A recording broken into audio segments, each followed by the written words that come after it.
Good morning, everybody. It's 9:55 and time for announcements. First, please silence your phones, your computers, anything that connects to the internet. My first announcement is that there will be a choir potluck on Tuesday the 13th at 6:30 in the lobby. That's a good time for anybody who would like to sing in the choir to get together and have a meal and maybe do a little practice. Women's Spirit Retreat sign-up is ending soon. The early bird discount ends on August 10th. There are paper registrations available in the library. The last day to donate items to the community yard sale is August 10th. The sale is on August 17th. And this quarter, the Cat's Meow receives Change for Change offerings. Cat's Meow is a cat-only, no-kill sanctuary where all are available for adoption. Please read the announcements on the back of your order of service. We have a little something special this morning that Mark Seconorak, who is back there and just got my signal, will be helping Jan Thompson with. We want to show you our new pride flag that was purchased by the Social Justice Committee on behalf of the Welcoming Congregation Project, which is started up again. And I'll tell you a little bit about the symbolism on this flag. This is known as the Intersex Inclusive Progress Pride Flag. Unknown to me, there are about 20 different pride flags. Why don't you step over there? Thank you. The colors all have meaning. Red is for life, orange, healing, yellow, sunlight, green, nature, blue, harmony or serenity, and violet, spirit. The Pride Progress flag is a layering of queer flags and graphics. While maintaining the ubiquitous six-striped rainbow flag, the Pride Progress flag elevates additional intersectional identities with an overlaid chevron, striped in white, pink, blue, brown, and black. That was introduced by Daniel Kozar in 2018. The chevrons stand for forward movement and progress. The white, pink, and blue stripes reference the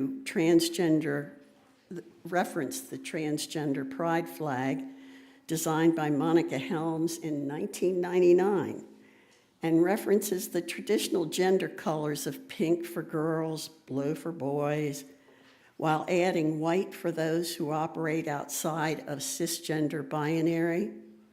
The brown and black are inspired by the Philadelphia Pride flag introduced at Philadelphia Pride in 2017 to honor queer people of color. This flag that you see here was designed by Valentino Vecchetti. The intersex inclusive pride flag incorporates a field of yellow and a purple circle. The elements of the intersex flag were actually designed in 2013 by Morgan Carpenter to symbolize inclusion. The yellow represents an alternative to blue and pink. Which are often associated with the male and female gender binary. The circle symbolizes wholeness and expresses the need for autonomy and integrity. On June 11th, 2023, the Smithsonian Institution flew this flag above its castle in Washington, D.C. Through advocacy from Smithsonian Pride Alliance, This marks the first time in its history that the Smithsonian has formally raised a pride flag on its DC campus. It's pretty good. It was also flown at the Smithsonian's Museum of American History.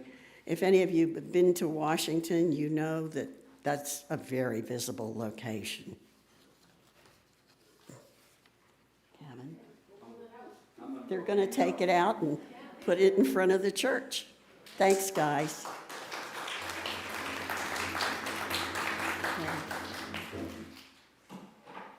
John? We've been asked to use a chime to let you know that the service is going to begin now. The gathering song is going to be done by Time Pharmaceuticals. Now, a lot of these songs today you'll be familiar with from Emma's Revolution. We don't have any lyrics today, but if you know the song, sing along. If you don't, hum. I won't ask you to stand up. The gathering song is So We Go.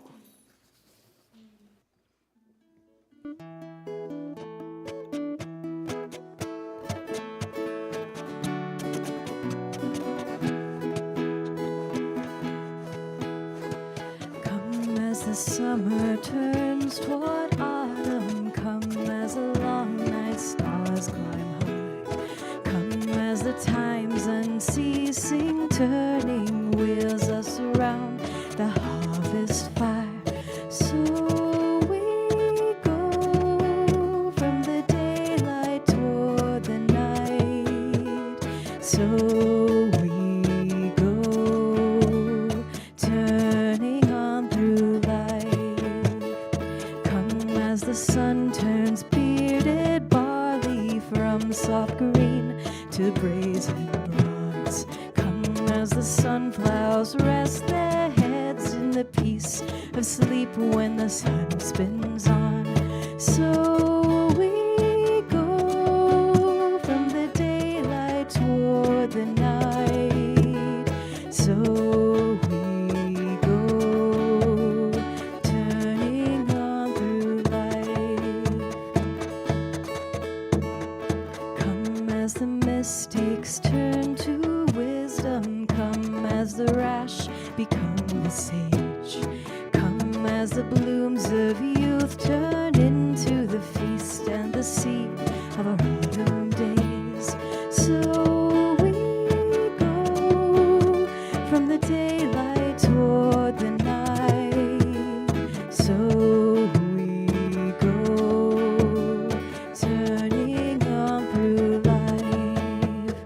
So we go from the daylight toward the night. So we go, turning on through life.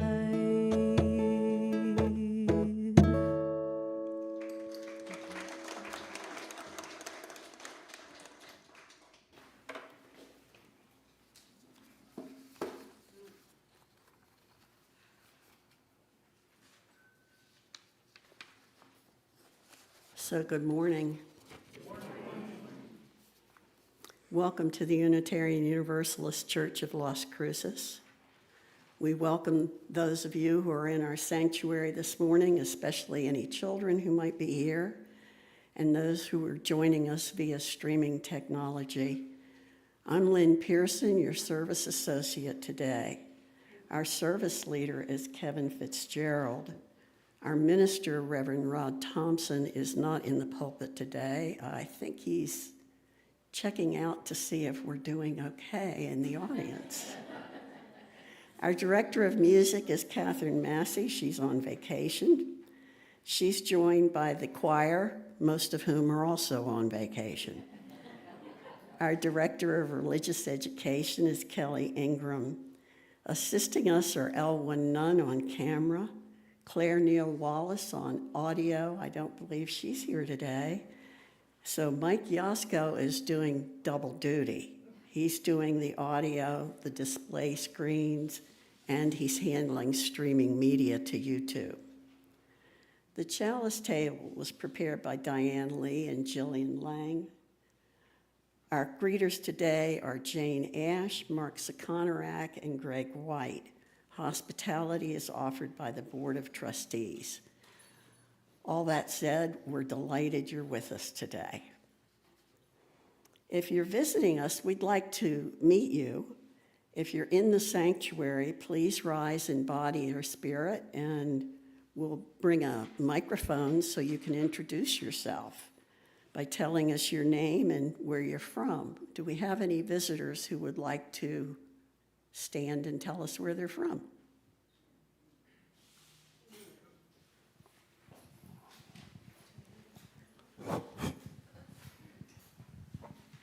I'm Lisa Taylor. I'm actually a resident of Las Cruces, but I've been living in Oklahoma for the last couple of years. My son here is on the drum, Spencer Taylor, and I'm happy to be here. It's very pleasant. We're happy to have you. Welcome.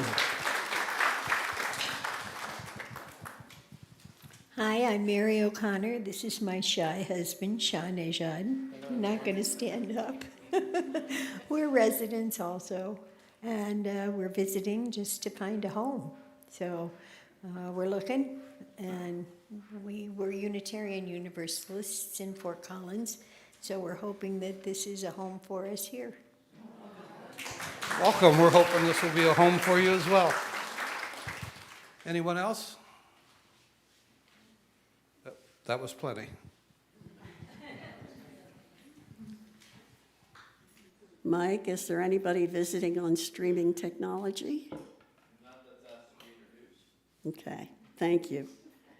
We're very pleased that you've joined us today for this service. If you are visiting, we ask that you fill out a welcome card. There may be one on a chair in front of you. There are, well, I have a suspicion Mark Sakonarak is bringing at least one into the sanctuary. If you fill that out and we have your email, we can send you our newsletter and announcements of events that we're having. Unitarian Universalism has no creed or dogma. We're a covenant-based church, which means we live in relationship to each other according to Unitarian Universalist principles and our congregation's covenant of right relations. We embrace diversity in all its forms, and everyone is welcome. You can learn more about our church on our website, UUCLC.org, and please join us after the service down the walkway toward the Religious Education Building for coffee and conversation, and some snacks, I suspect. I have a lot of paper up here today.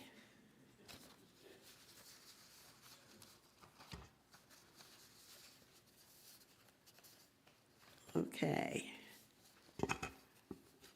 Let's be the welcome we crave. Open hearts, arms outstretched. Let's embody radical welcome, unquestioning love. Let's be the welcome we crave, deeply hearing voices and hearts. Let's be the welcome we crave, enriching understanding. Let us light our chalice as we embody the community we crave. It's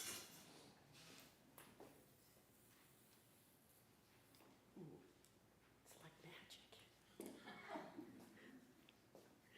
Please rise as you are able for the affirmation of covenant and our doxologies in Spanish and English, or English and Spanish. And the words are on the screen. Love is the doctrine of this church. The quest for truth is our sacrament, and service is our prayer. To dwell together in peace, to seek knowledge and freedom, to serve others in community, to the end that all souls shall grow into harmony with creation. Thus do we covenant with one another. Katie, you want to lead the doxology? From all that dwell below the skies, let songs of hope and faith arise. Let peace, goodwill on earth be sung, through every land, by every tongue.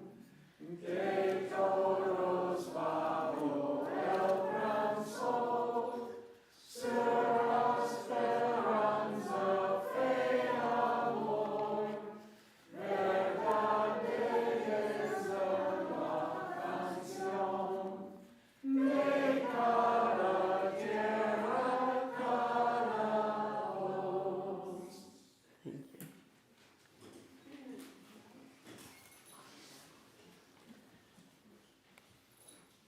Actually, yes, it's a time for all ages with. You skipped over my opening words. Ah, I skipped right over I told you this would happen.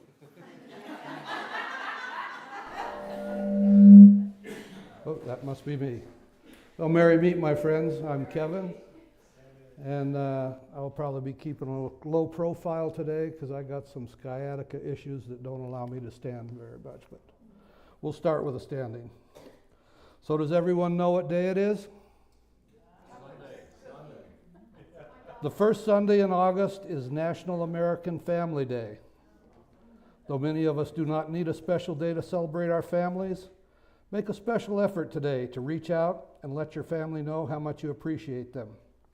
I hope that Mom and Karen are joining us on YouTube. I love you. There's an offshoot from American National Family Day. The first Sunday in August is also National Sisters Day. Now, neither my sister nor myself can celebrate this day. It is a day for sisters with sisters to recognize that special bond that they share. So all of you sisters with sisters, let your siblings know how lucky you are to have each other in their lives. Now there's a holiday that we can really sink our teeth into. Today is National Chocolate Chip Cookie Day. This one really deserves a week.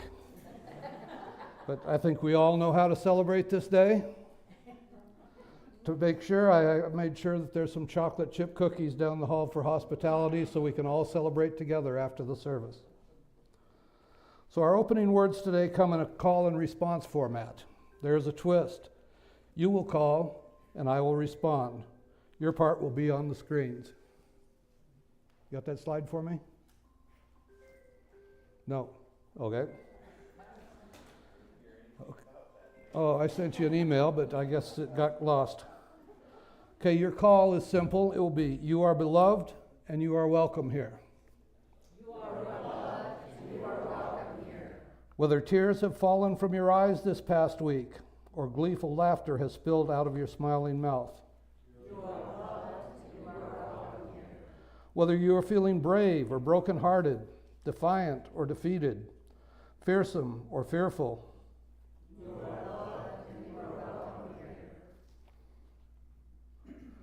Whether you have untold stories buried deep inside, or stories that have been forced beyond the edges of comfort. You are beloved and you are welcome here. Whether you have made promises, broken promises, or are renewing your promises. You are beloved and you are welcome here. Whatever is on your heart, however it is with your soul in this moment. You are loved and you are welcome here. In this space of welcome and acceptance, commitment and recommitment of covenant and connection, let us worship together. Now we're ready for Time for All Ages.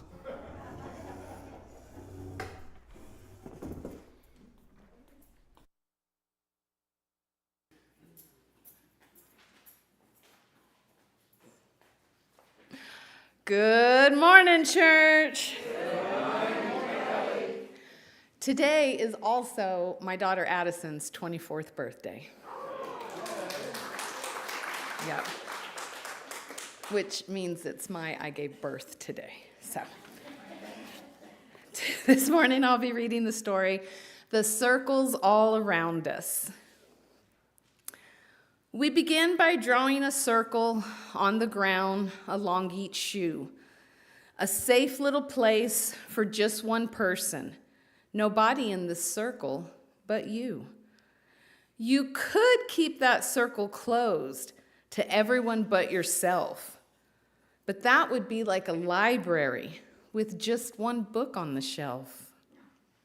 So let's draw a bigger circle for you and your family to share. Now you'll see what all can happen in a circle full of care. It becomes a happier circle as more loved ones come to stay.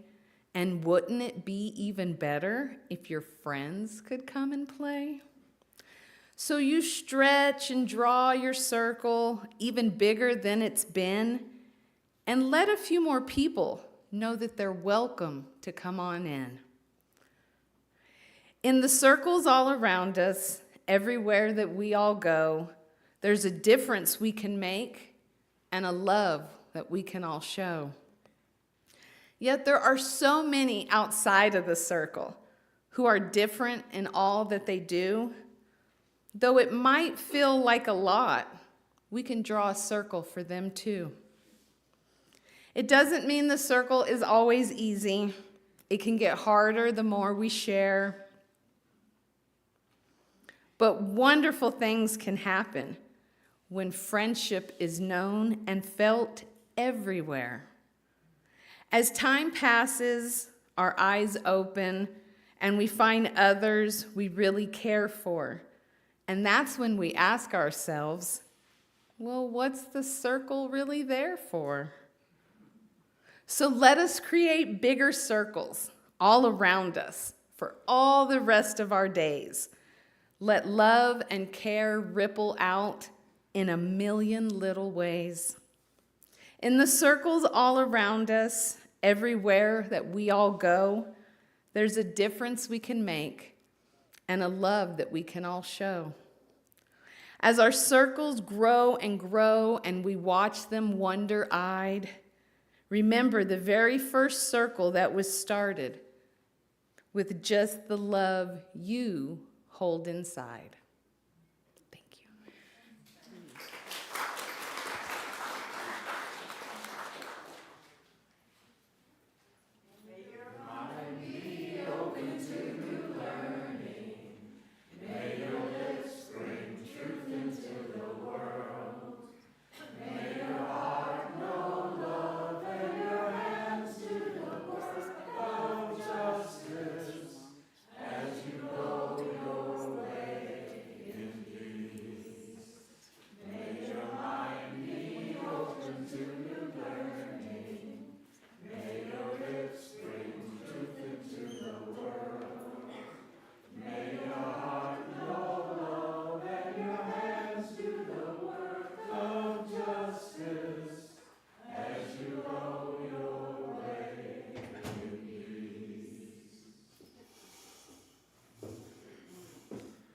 I know that there are a lot of people here that know this opening hymn, Peace, Salam, Shalom, by Pat Humphreys of Emma's Revolution.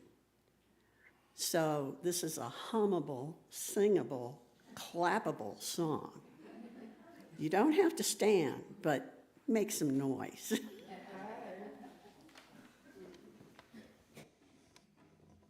And we'll be doing this one a cappella so we can hear each other's voices. So please do join along. Peace, salam, shalom. Peace, salam, shalom. Peace, salam, shalom. Peace, salam, shalom. Peace, salam, shalom. Peace, salam, shalom. Peace, salam, shalom.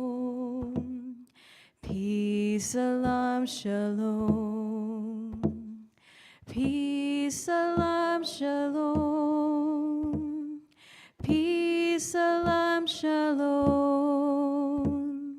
Peace, salam, shalom. Peace, salam, shalom.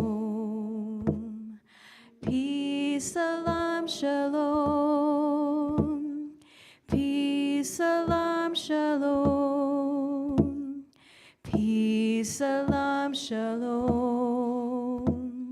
Peace, salam, shalom.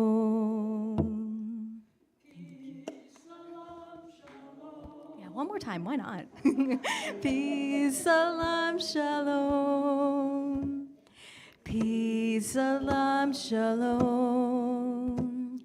Peace, salam, shalom. Beautiful, thank you.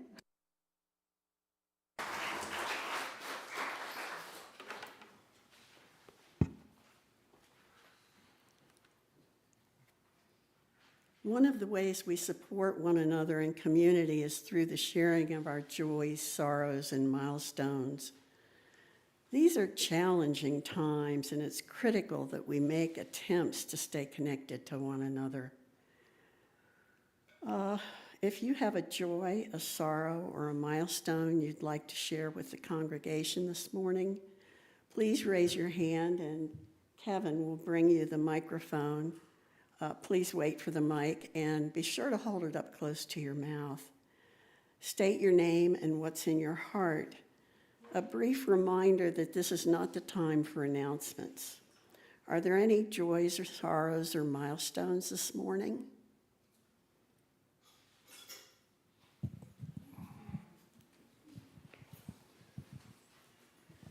My name's Helen Threadgill, and yesterday I made an offer on a house.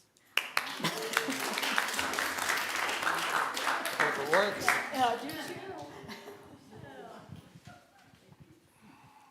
Good morning, I'm Dave Steele. In addition to all the wonderful days we're celebrating today, this is National Dog Month. And people who know me know that that is a very, very important month to me. What I am really grateful for and joyful about, that I am part of a religious community and movement that acknowledges and celebrates the interconnectedness of not just all human beings, but all beings, including animals. And it's wonderful to be part of a tradition that has made that, with its passage of the Article 2, a formal stated aspect of our faith tradition. Thank you, Dave. Hi, I'm Rich Richens. The joy I'd like to share is last weekend's camping trip. We had 32 people out there, one of the best camping trips in recent memory, and a special call out and thanks to the Baslers who made much of this possible.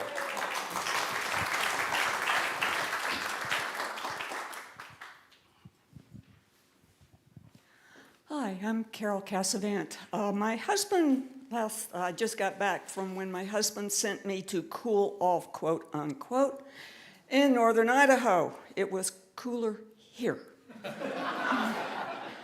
I went back to say goodbye to some friends that I didn't get to, but unfortunately, with that heat, brought smoke, fire, and friends evacuated. A winery, completely all their processing, their inventory, and their irrigation was destroyed.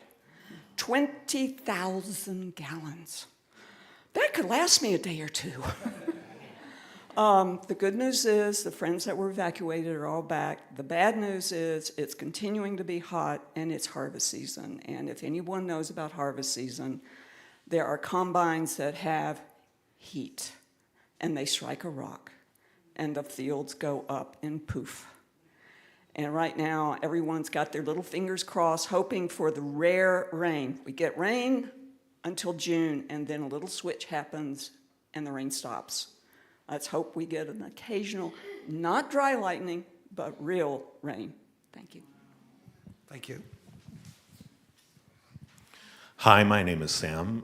Some of you might remember last year My beloved canine companion, Castiel, passed away very suddenly, and I was a wreck.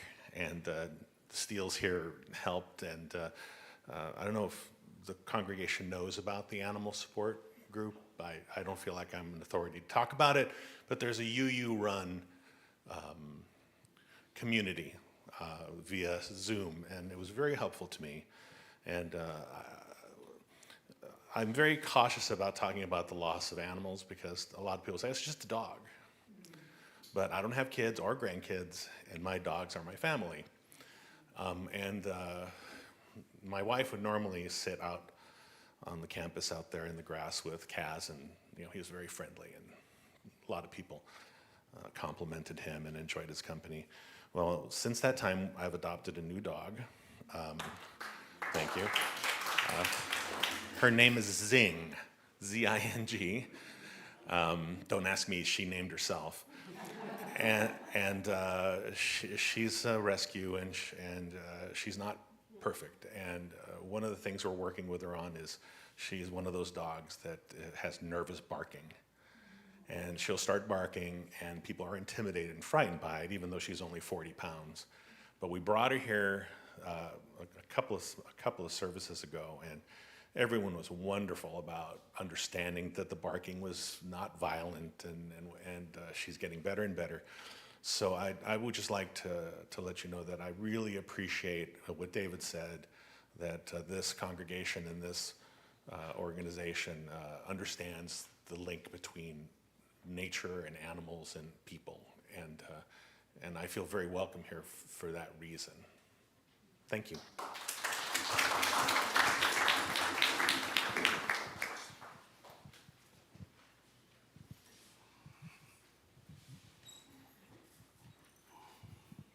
Hi, I'm Jean Gilbert, and I'm excited to say that in a couple of weeks I'll be going to in the area of International Falls, Minnesota, to see my brother. My sister and I learned about, I want to say about 7 years ago, that we have a brother. And I haven't seen him since COVID, so we're really excited about it. All right, thank you. Anyone else? Hiding in the back row here. Hey, Lucy. I'm Lucy Silva. I heard this morning that a member of our congregation had tested positive for COVID. So I'm asking everyone to please be aware that they may have been exposed and to take care.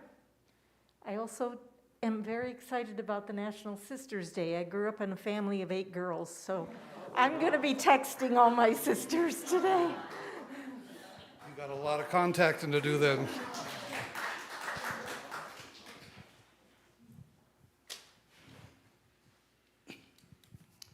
Good morning, I'm Jerry Natchison. I have a couple of sorrows to talk about this morning. Earlier in the week, we put down our favorite female dog who had been with us for 12 years. Her name was Desi, and she had cancer, and the doctor said we had to do it. So that was a hard couple of days for us. And the other item is our daughter, Ida, is having an operation for breast cancer the week after next, and we are hoping everything goes well and she'll be up and around very soon afterwards. But she's strong, and she wants to get it done and over with so she can be herself for her family and her parents and her friends. Thank you. Thanks, Jerry. Anyone else?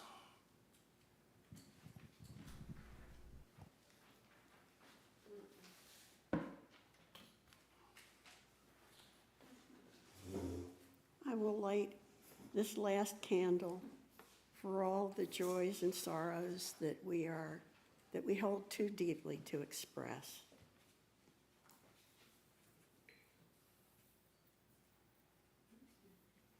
Okay, where's the magic?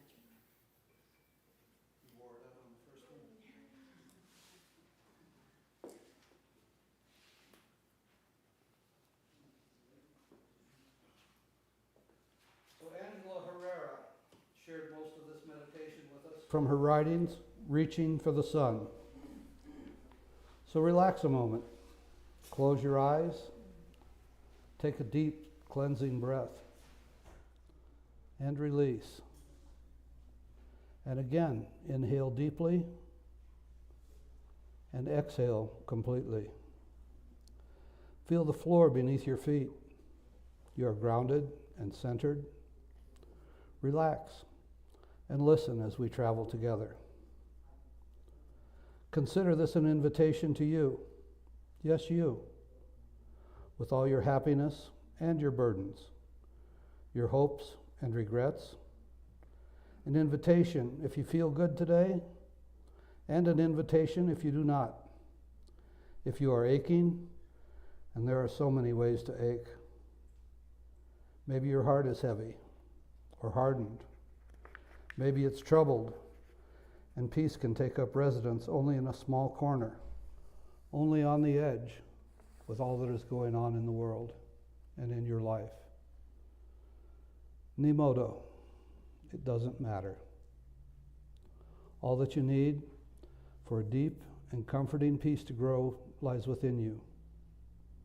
Once it is in your heart, let it spread into your life. Let it pour from your life into the world.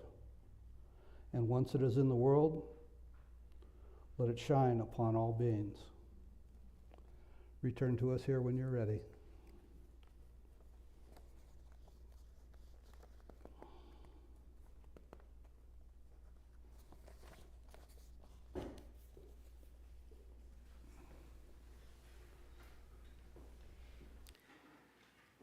Once again, we have Old Time Pharmaceuticals. I just love that name for a group. It's only all together we go.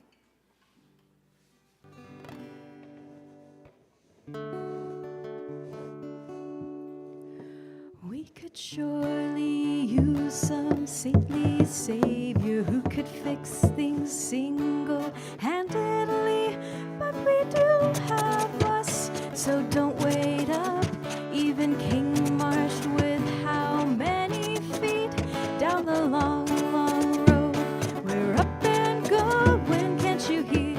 The wheels are rolling, and there ain't no paradise to get to alone.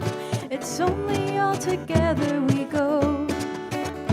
And there is no justice just for some, so the work's not done while a bit remains. And when justice rolls down like the waters, there will be no riverbanks down the long, long road. We're up and going, can't you feel? The wheels are rolling, and there ain't no paradise to get to alone. It's only all together we go. And we know though only love can save us, grace and mercy play their parts when the lines dividing good from evil run through every human heart down the long, long road. We're up and going, can't you feel? The wheels are rolling, and there ain't no paradise to get to alone. It's only all together we go.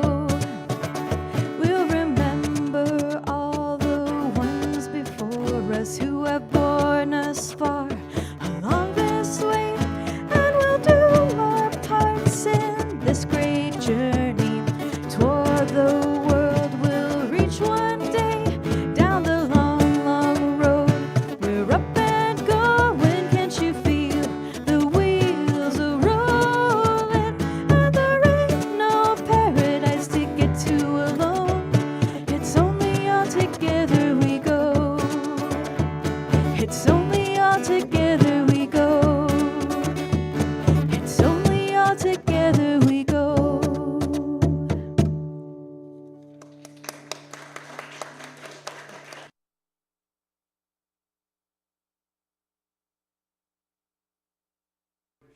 Sermon that was written by Reverend Karen Anderson. Well, those Andersons get around, don't they?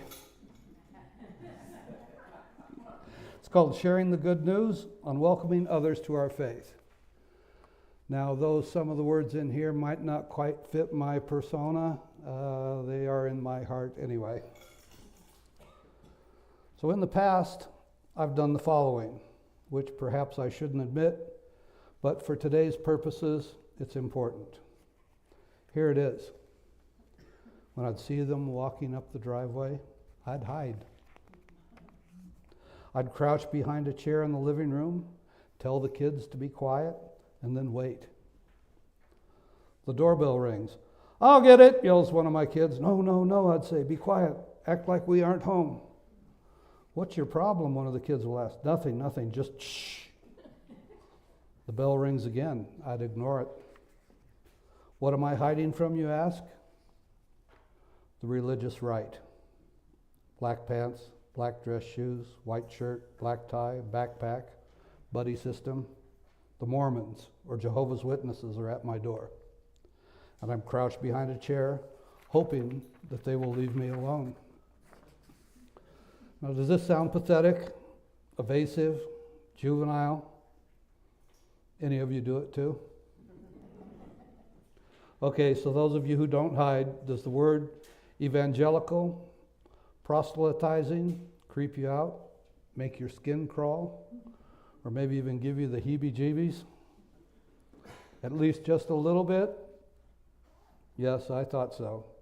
You see, for me, as I crouched behind my chair, two things usually went through my head. Number one, I was grateful for their offering, their outreach. I was, honestly. Crossed my heart and hoped to die. They are selling a product, a theological construct that indeed saves people's lives. I don't doubt that. On the whole, I'm incredibly grateful that there are religious traditions out there that fit personalities and ideologies different from my own. So there are less people wandering in the wilderness. Places that can definitely give people the answers to life, borders around their ambiguity, and offer a heaven for those struggling with how to keep going on. So on one level, I'm grateful for that knock on the door. They are serving a particular need, not my need, and not my little caveat is, as long as their beliefs don't threaten or harm others, then yes, it is true. They do help a certain group of people. So that's the first reaction. Now here's the second. What happens next as I sit behind that chair is a daydream. I daydream about what life would be like if I hadn't found this religious tradition, and how lost and isolated I'd feel. Without this tradition, what would I do? I know I'd feel somewhat, if not seriously, disconnected from humanity. I know that I'd feel shunned on some level, because if you are a non-theist or use the dreaded A word to folks, that's atheist for you, if you're wondering. All of a sudden you are joined, all of a sudden you are judged and thrown into the garbage dump of moral impropriety. You end up on the Group W bench with the murderers, rapists, and, well, other atheists. If you question this, name me one politician who is an outed atheist, and I'll retract my statement. I rest my case. So that said, without our tradition, I could try a liberal Christian church, which might be okay, but I'd have to do a lot of translating of language, rituals, and theological constructs. Or I could go to a local Zen center, but my penchant for putting my values into action, my quest for social justice, likely would not make it a good fit. And besides, I had children who grew up in the church, and that mattered to me. So where would I go? Then, as I sit behind that chair, I think of others I know, and a lot I don't know, and wonder where they would go. All those couples who one grew up Catholic and the other one is Jewish, or one grew up Muslim and the other is Hindu. One grew up a Lutheran and the other unchurched or agnostic. What about them? Where do they go without this faith? Without knowing about this religious tradition, would they feel isolated, vulnerable, and disconnected too? Then I think about the LGBTQ community that can go to some Christian communities that preach hate the sin and love the sinner and wonder if they feel out of whack with their religious community and are longing to know about churches like ours. There are also Christian communities that proclaim they are open to the LGBTQ community and have big rainbow flags on their website or in their sanctuary, so people feel like, these are my people. Then it turns out they have issues with those who are trans or gender fluid or gender binary. Finally, there are even those who aren't part of any religious community and through subtle and not so subtle ways sometimes want to climb back into the closet because they feel like second-class citizens and vulnerable to judgment. The retraction of laws and shame. Where do they go? I think about all those parents wanting to raise their children with strong character and moral values, but question whether or not there's a church that will stand by them when they believe all the world's religious traditions have something to offer their child, not just the one they are being taught. Where do they go if they don't know about us?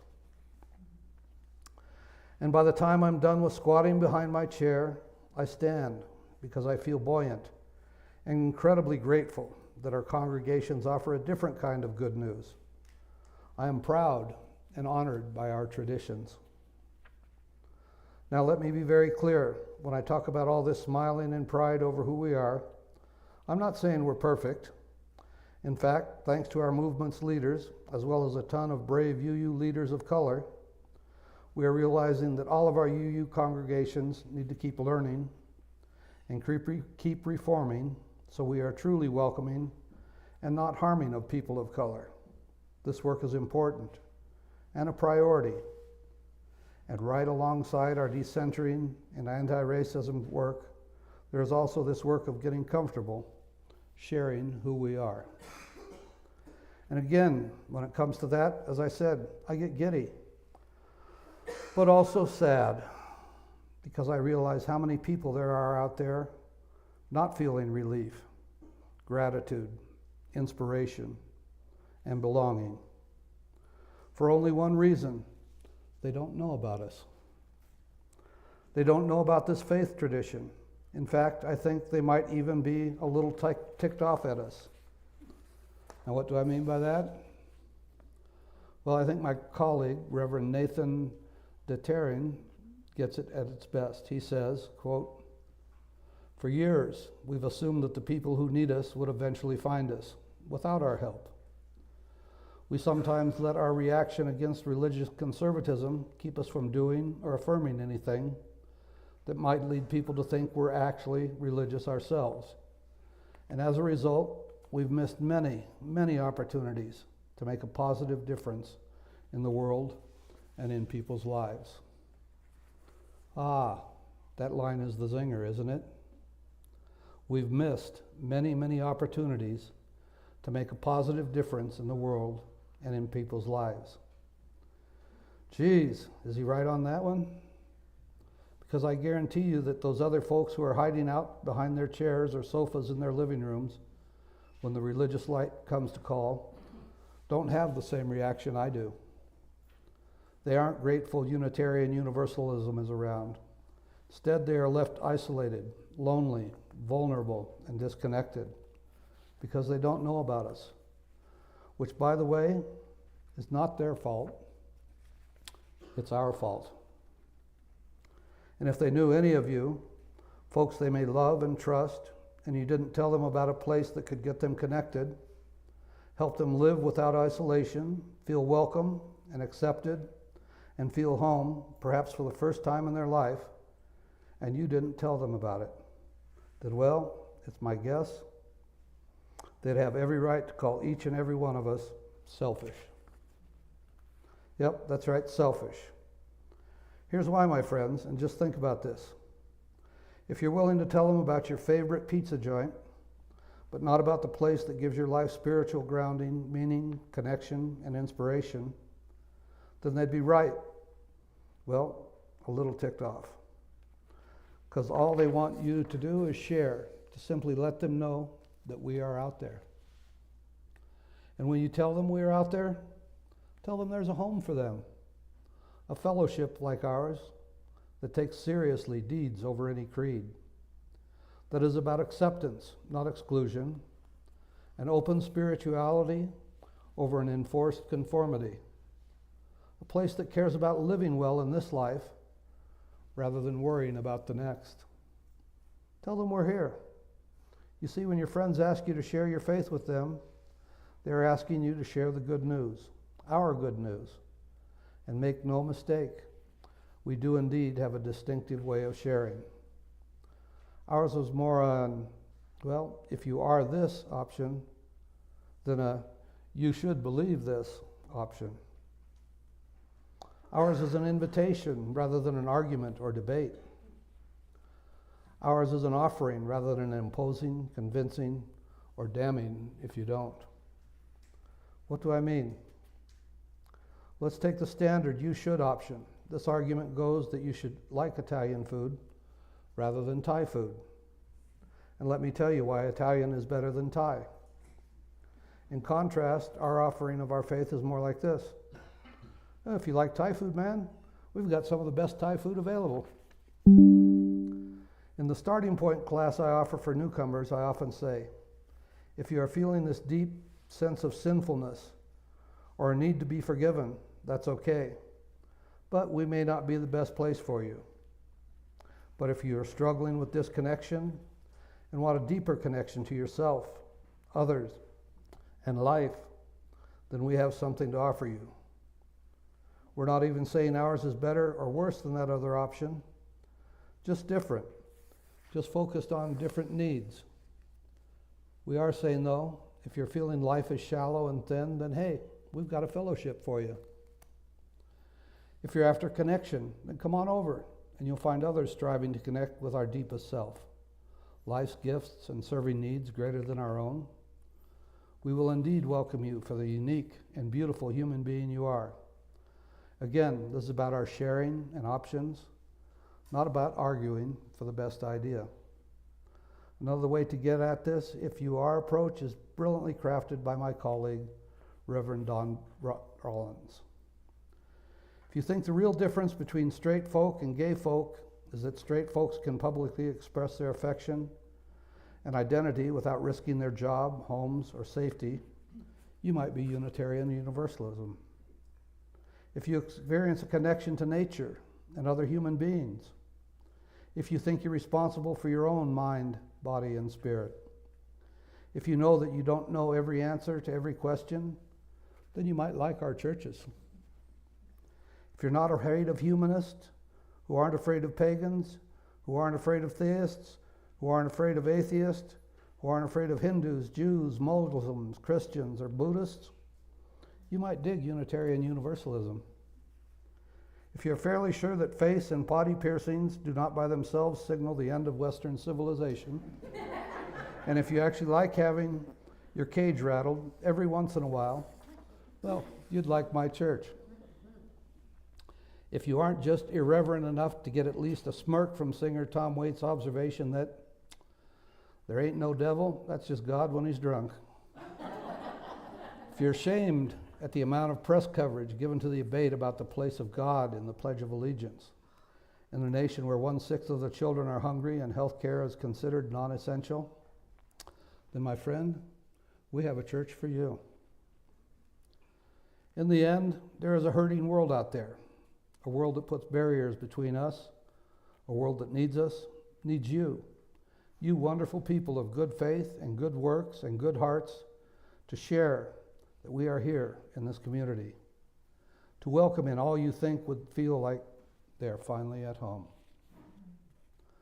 Sometimes I think it's hard to imagine what this might look like, what it might mean, but let's try. Imagine if you were at the coffee shop and there's a person reading some dystopian novel, 1984, Brave New World, on the myriad of lists that are now banned, and you walked up and said, hey, this may sound strange, but we have a banned book club at my church. We're reading The Handmaid's Tale. We gather together because we believe banning books is censoring ideas, thought, history, and freedom. We believe books should expand your imagination and heart, not close you off to diversity of thought and people. Anyway, you're welcome to join us if you're interested. So perhaps this person takes you up on your offer, and then the stranger comes to that book club, and they start coming to the fellowship. And in 3 months, this usually very shy person finds themselves at a school board meeting, now grounded in moral certitude to stand in front of a bunch of people and remind them that we are only made better, kinder, empathetic with others when we can read about various lifestyles, places, and ideas that are different than our own. We expand our humanity, not shrink it. And don't we want children who are kinder, more compassionate, who don't bully one another, and then those who are told some people belong and some don't, which ultimately leads to bullying. And maybe that's the heart of it. Maybe that's what I'm trying to get at most today. You don't have to go it alone. In the end, friends, that's all UU evangelism is. The willingness to let others know they don't have to go it alone and welcome them in. It's not that we know better. It's not that we know what it's like to have to hide your beliefs or yourself because this often upside-down culture of ours is scary. It's not that we want to save their souls. It's that we know isolation suffocates all of our souls. It's not that we want to argue or convince. It's that we feel grateful beyond words for what we found here. And out of gratitude for that great gift, we want to share it. Here, inside these walls, we've all been told in a million different ways, you don't have to go it alone. And it has saved us. It's too important of a message to stay stuck inside this lovely building. So how about it, friends? Let's bust it loose. Let's let it leak. Let's give to the world this beautiful gift we've been given and offer a welcome like no other with open hearts, minds, and arms. So mote it be. Amen.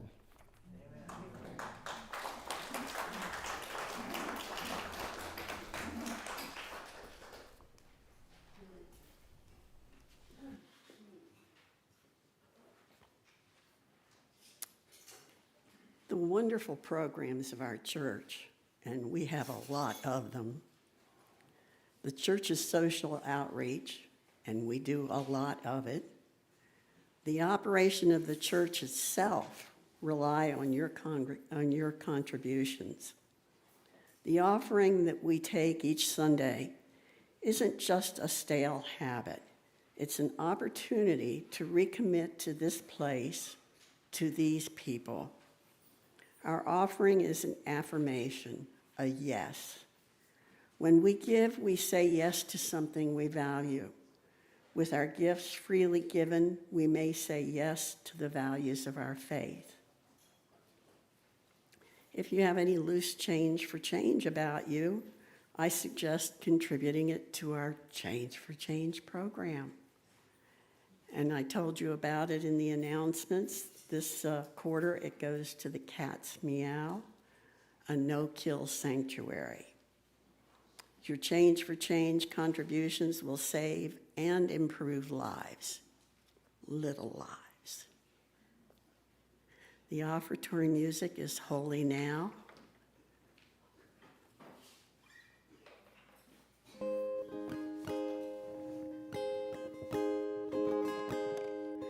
When I was a girl each week, on Sunday we would go to church, pay attention to the priest, and he would read the holy word and consecrate the holy bread, and everyone would kneel and bow. Today the only difference is everything is holy now. Everything is holy now. When I was in Sunday school, we would learn about the time Moses split the sea in two. Jesus made the water wine. And I remember feeling sad that miracles don't happen still. But now I can't keep track, 'cause everything's a miracle. Everything, everything, everything's a miracle.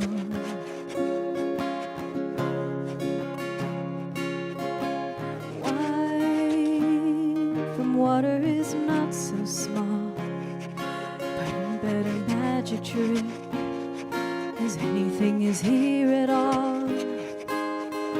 So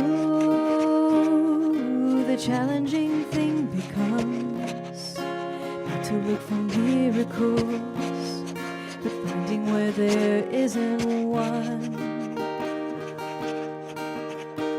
When the holy water's rare at best, it barely wet my fingertips, but now I have to hold my breath like I'm swimming in a sea of it.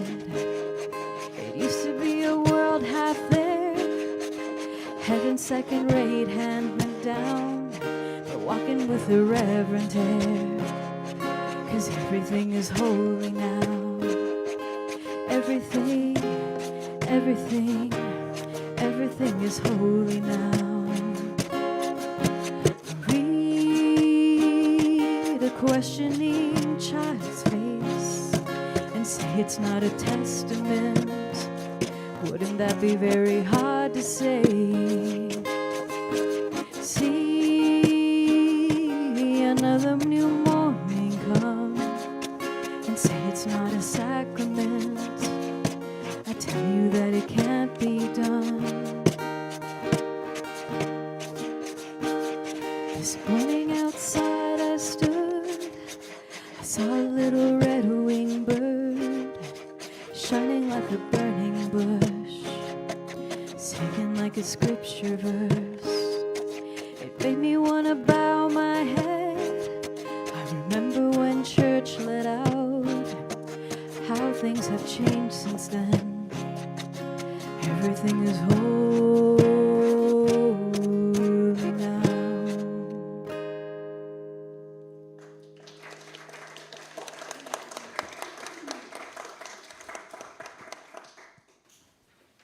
Don't sit down. Our closing hymn, also familiar to you probably from Emma's Revolution, Swimming to the Other Side.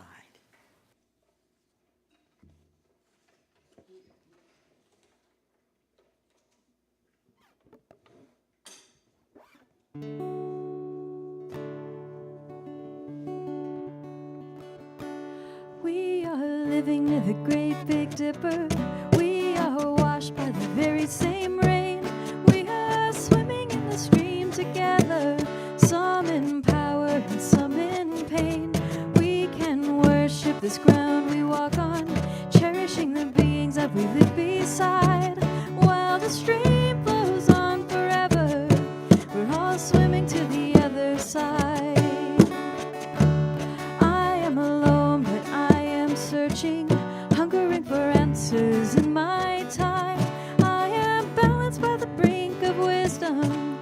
I'm impatient to receive a sign. I move forward with my senses open, struggling to welcome with an open mind. In humility I will listen.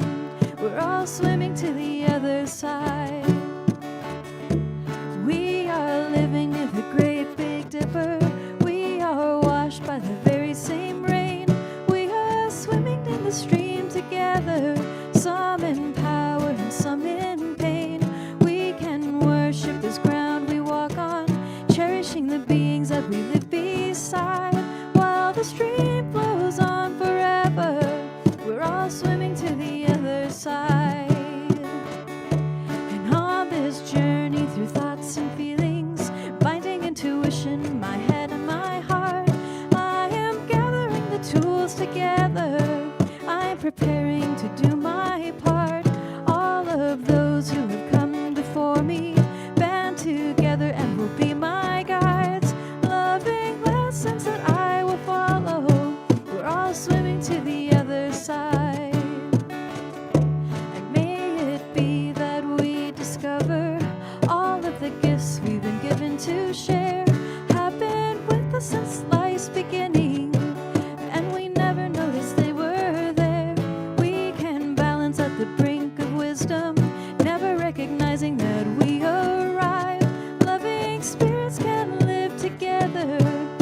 all swimming to the other side.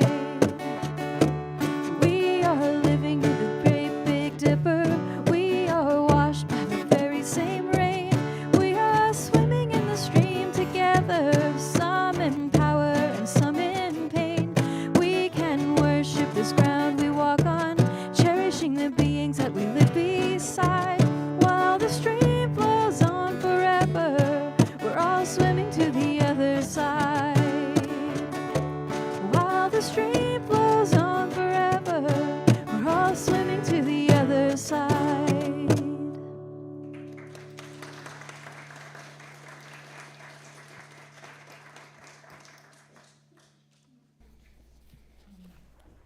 All right, thank you. I'd like a special thanks to our guests, Old Time Pharmaceuticals. Thank you for joining us today. And not making us stand up every time we wanted to sing. Tell Pat we hope he gets better soon, please. Our closing words today: may you leave this time together changed. May the promises you have made to yourself about who you want to be feel closer to the reality of who you are right now. May you share that feeling of transformation wherever you go. May it spread into every word, deed, thought, and interaction until we are all changed, transformed, and transforming together, becoming our better selves.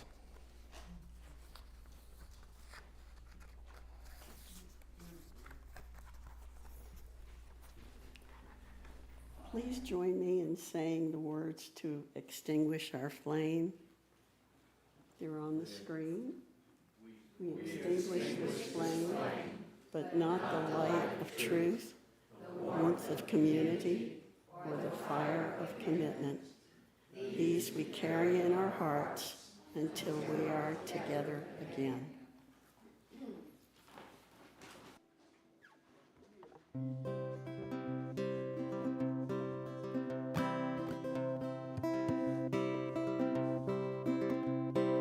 All God's creatures got a place in the choir. Some sing low, some sing high, some sing out loud on the telephone wire. Some just clap their hands, a pause, or anything they got now. Listen to the bass, it's the one on the bottom where the bullfrog croaks and the hippopotamus moans and groans with a big to-do. And the old cow just goes moo. Dogs and cats, they take up the middle where the honeybee hums and the cricket fiddles and the donkey brays and the pony neighs and the gray old badger sighs. Oh, all God's creatures got a place in the choir. Some sing low, some sing high, some sing out loud on the telephone wire. Some just clap their hands, a pause, or anything they got now. Listen to the top where the little bird's singing all the melodies and the high notes ringing. The hoot owl cries over everything and the blackbird disagrees. Singing in the nighttime, singing in the day, the little duck quacks and he's on his way. And the otter hasn't got much to say, and the porcupine talks to himself.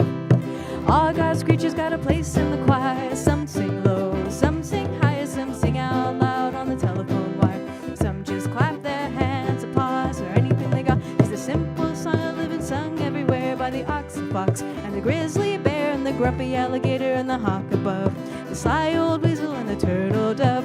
All God's creatures got a place in the choir. Some sing low, some sing higher, some sing out loud on the telephone wire. Just clap their hands, a pause, or anything they got now. All God's creatures got a place in the choir. Some sing low, some sing higher, some sing out loud on the telephone wire. Some just clap their hands, a pause, or anything they got now. Thank you.